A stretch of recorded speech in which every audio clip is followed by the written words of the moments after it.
We bought the old Fletcher farm 6 years ago. 5 acres, a red barn, and just enough land to raise our twin girls and train our dogs in peace.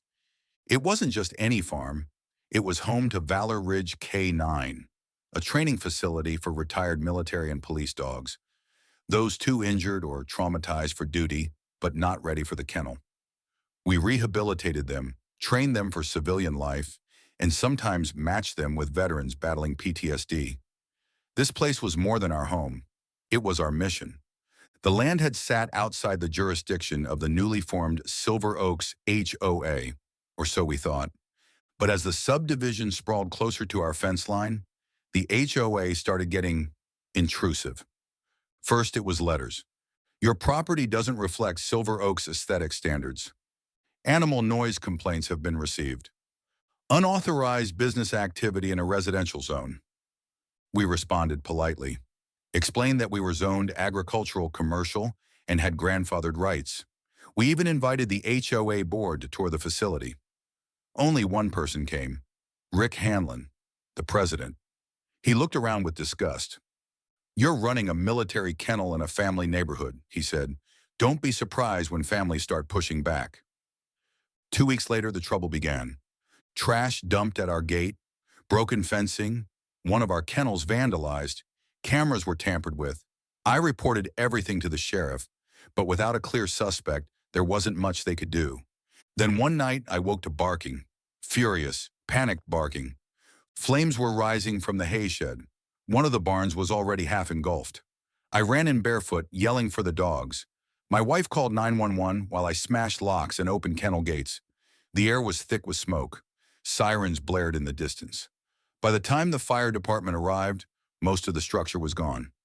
We lost 2 dogs that night, Bear and Knox, both retired bomb sniffers from overseas deployments. Loyal, gentle souls. Gone.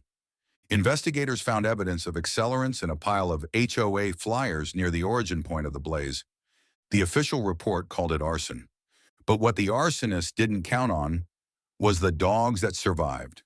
You see, our dogs were trained to detect explosives, accelerants, and track intruders. And one, Sable, a Belgian Malinois, had caught a scent that night. Despite smoke inhalation, she led investigators to a discarded gas can behind a thicket. Fingerprints. The prints matched a known associate of Rick Hanlon, a man named Drew Riley, listed as neighborhood compliance volunteer, a guy who had bragged online about cleaning up the edge properties. It unraveled fast from there. Turns out Riley and 2 others from the HOA had been orchestrating a pressure campaign to force us out. The plan: intimidate us, destroy enough property to scare us, and drive us off the land so they could rezone and resell. What they didn't realize was that our farm's land use was protected under state-level veteran business exemptions. Due to our nonprofit partnership with Vets for Paws, we had federal backing, legal coverage, and powerful allies. And we had video evidence. One of our old trail cams, rigged in a birdhouse after the others were tampered with, caught Riley on the property hours before the fire. Within days, arrests were made. Riley, Hanlon, and another board member were charged with arson, conspiracy, trespassing, and animal cruelty. The community was horrified. Most residents didn't even know what the HOA board had been doing behind closed doors. Several families, especially those with military backgrounds, rallied behind us. A fundraiser helped us rebuild. Volunteers from the firehouse, local vets, and even former K9 handlers from 3 counties showed up with lumber, supplies, and willing hands. The new barn went up in a month. This time we added reinforced kennels, solar-powered floodlights, and motion-triggered cameras, along with new signs: protected property, K9 training facility, enter without permission equals legal consequences.